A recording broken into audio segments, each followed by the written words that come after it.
इस महत्वपूर्ण और पवित्र कार्यक्रम के अवसर पर परम पूज्य जीयर स्वामी जी के चरणों में मैं सिर्फ प्रणाम करता हूं।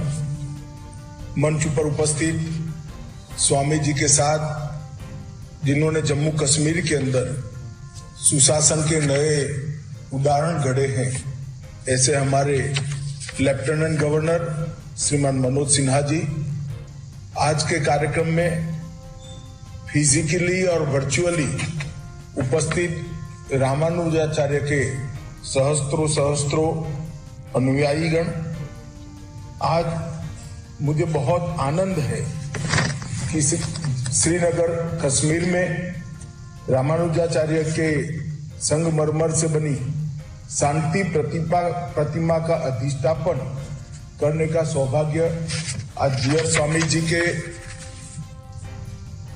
तत्वाधान में मुझे मिल रहा है। मित्रों, भारत हमेशा से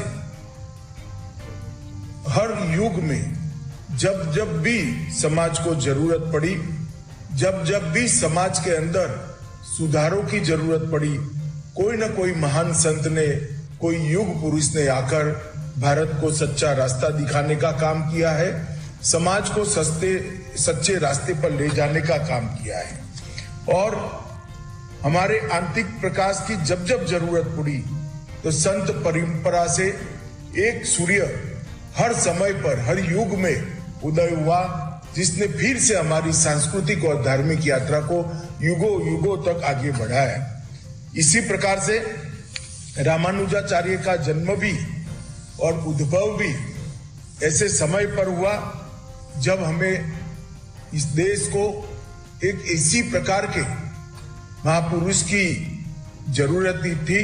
आज मैं इस अवसर पर सबसे पहले भगवत रामानुजाचार्य के जीवन को, उनके कर्तृत्व को और उनके व्यक्तित्व को बार बार नमन कर प्रणाम करना चाहता हूं। आदि शंकर के सांस्कृतिक रूप से पूरे भारत को जोड़ने के बाद समाज जब फिर से भटकाव में आने लगा था, सामाजिक एकता समाज की खंडित होने लगी थी,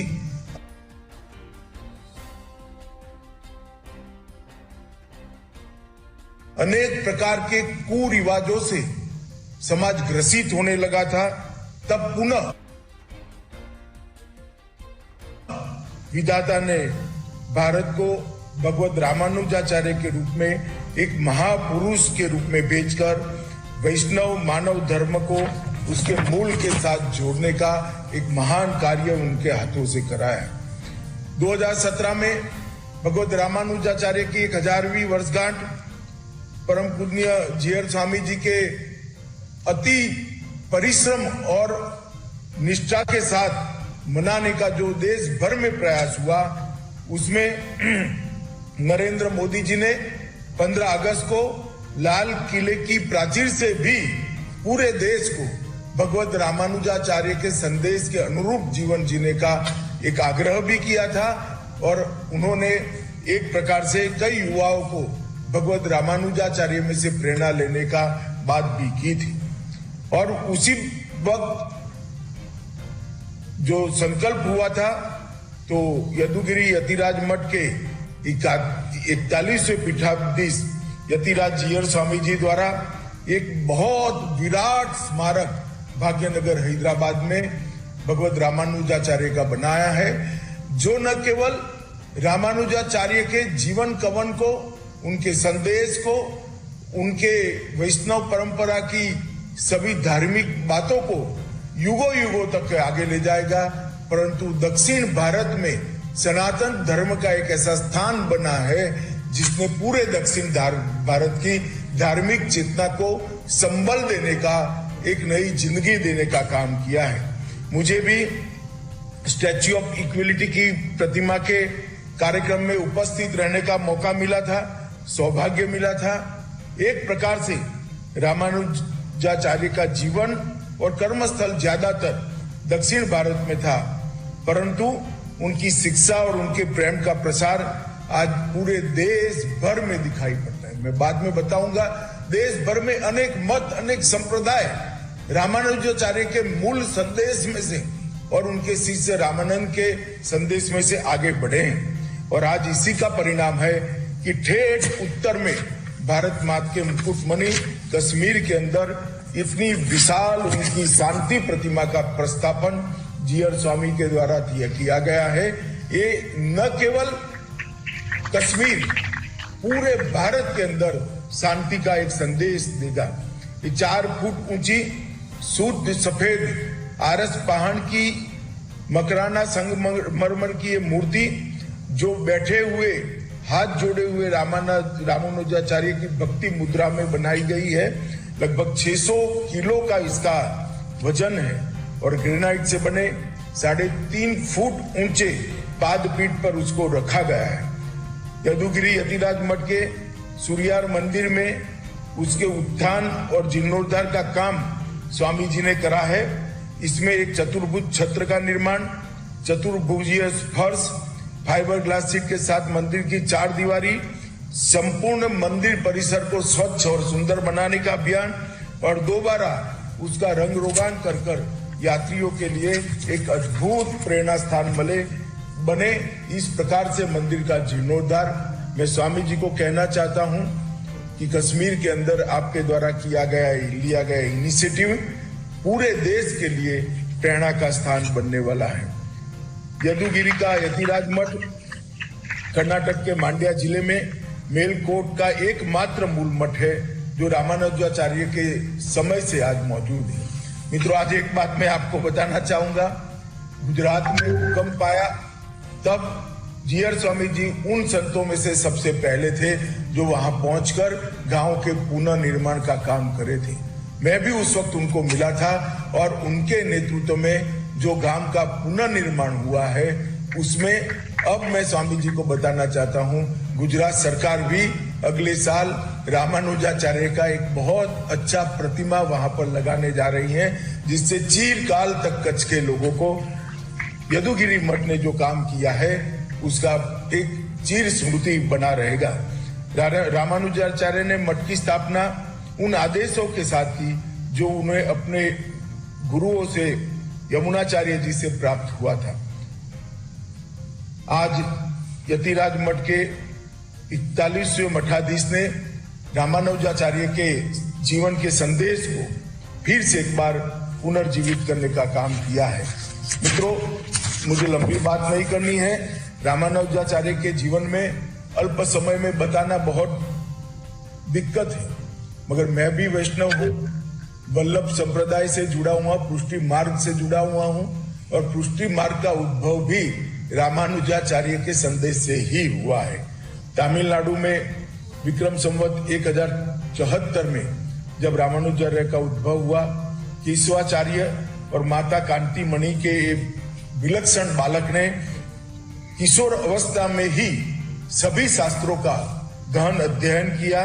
23 वर्ष की आयु में गृहस्थ आश्रम त्याग कर श्रीरंगम के यतिराज सन्यासी ने उनको सन्यास की दीक्षा दी और अपने काल के अत्यंत विद्वान, साहसी, क्रांतिकारी तथा सामाजिक दृष्टि से अनेक बदलाव लाने वाले उदार धार्मिक पथ प्रदर्शक श्री रामानुजाचार्य बने। उनके जीवन की अनेक घटनाएं ऐसी है जो युगों युगों तक हमें प्रेरणा दे सकती है। उन्होंने वैष्णव मत की पुनः प्रतिष्ठा करने का एक महान कार्य किया। रामानुजाचार्य जी का जीवन पूरे देश के अंदर विचरण करते रहे। 120 साल का पूर्ण जीवन उन्होंने धर्म, भक्ति और राष्ट्र को समर्पित किया। कश्मीर के साथ भी उनका गहरा रिश्ता रहा। उनकी प्रसिद्ध कृति श्री भाष्य जो वेदांत और ब्रह्म सूत्र पर की एकदम सरल मीमांसा है, इस कृति की रचना के लिए उन्होंने बोधियान वृत्ति का उल्लेख, जो ब्रह्म सूत्रों की सबसे आधिकारिक व्याख्या करने के लिए प्रतिष्ठित था। यह कृति उस समय केवल कश्मीर के शाही पुस्तकालय में ही उपलब्ध थी। इसलिए श्री रामानुजाचार्य ने कुछ अन्य शिष्यों के साथ दक्षिण से कश्मीर की दुर्गम यात्रा की, राजा से भेंट की। राजा ने भी अपनी लाइब्रेरी को भगवत रामानुजाचार्य के लिए खोला और विश्व को ये महान श्री भाष्य की भेंट मिली। मुझे बताया कि देवी सरस्वती ने श्री भाष्यकार की उपाधि से स्वयं रामानुजाचार्य को अलंकृत करने का काम किया था और उनको शारदा पीठ में सरस्वती देवी के साक्षात्कार होने की भी बात कहते हैं। विशिष्टाद्वैत संप्रदाय के माध्यम से रामानुजाचार्य ने समावेशी समाज, दर्शन और धर्म तीनों को पुनः व्याख्या किया। मनसा वाचा कर्मणा इस सूत्र को ही अपनाते हुए अपने जीवन को उन्होंने लोगों के सामने रखा। आज वही रामानुजाचार्य का एक विराट प्रतिमा बहुत अच्छे पवित्र स्थान पर विराजमान हुआ है, इसका मुझे आनंद है। मित्रों, रामानुजाचार्य के संदेश से देश भर के कई अनेक संप्रदाय उद्भव हुए। महाराष्ट्र में वारकरी संप्रदाय, राजस्थान और गुजरात में वल्लभ संप्रदाय, भारत और बंगाल में चैतन्य संप्रदाय, असम में शंकरदेव का संप्रदाय, कबीर महाराज का संप्रदाय, गुजरात में स्वामीनारायण संप्रदाय, ये सब का उद्भव रामानुजाचार्य के वचनों से प्रभावित होकर हुआ। हमारे यहाँ बहुत भक्त प्रसिद्ध कवि नरसिंह मेहता जी ने वैष्णव जन तो तेने रे कहिए जे पीर पराई जाने रे, ये रचना भी रामानुजाचार्य के संदेश से ही की है। और कबीर जैसे व्यक्ति ने रामानुजाचार्य और इस वैष्णव परंपरा के गुणगान गाते हुए कहा, श्री नारायण मूल हमारे रामानुज की साथ, रंगकार में रमता जोगी गुरु रामानंद निर्माण। कबीर ने भी इस बात को स्वीकार किया है कि मेरे जीवन में मैं जो कुछ भी कर पाया हूं वो रामानुजाचार्य की ही देन है। मैं आज यदुगिरी के यतिराज को सूर्य मंदिर के पुनरुद्धार और उत्थापन के लिए कार्य को देखकर मन को बड़ी शांति हो रही है और वहां ये शांति प्रतिमा का उद्भव, प्रस्थान, उनका प्रतिष्ठित होना, ये पूरे देश और विशेषकर जम्मू कश्मीर के लिए एक बहुत शुभ लक्षण है, ऐसा मैं मानता हूं। आज हमारे एलजी जम्मू कश्मीर श्री मनोज सिन्हा जी के नेतृत्व में जम्मू कश्मीर शांति और प्रगति के रास्ते पर निकल पड़ा है। वहां पर आतंकवाद पर एक निर्णायक वर्चस्व प्रस्थापित करने का काम मोदी जी के नेतृत्व में मनोज सिन्हा जी ने किया है और कश्मीर के जन जन तक कि बिना किसी भेदभाव से विकास के कार्य को पहुंचाने का काम भी उसने किया है। एक लंबे समय के बाद देश को अपेक्षा थी कि धारा 370 और 35A हट जाए, कश्मीर भारत के साथ अभिन्न रूप से जुड़ जाए। वो अपेक्षा को हमारे देश के प्रधानमंत्री श्री नरेंद्र मोदी जी ने पूरा किया है और 5 अगस्त 2019 से कश्मीर के लिए एक नए युग का स्थापन हुआ है।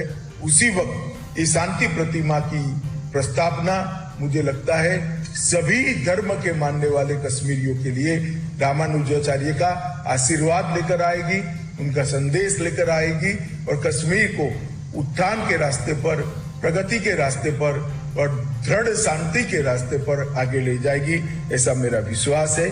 फिर से मैं परम पुण्य जी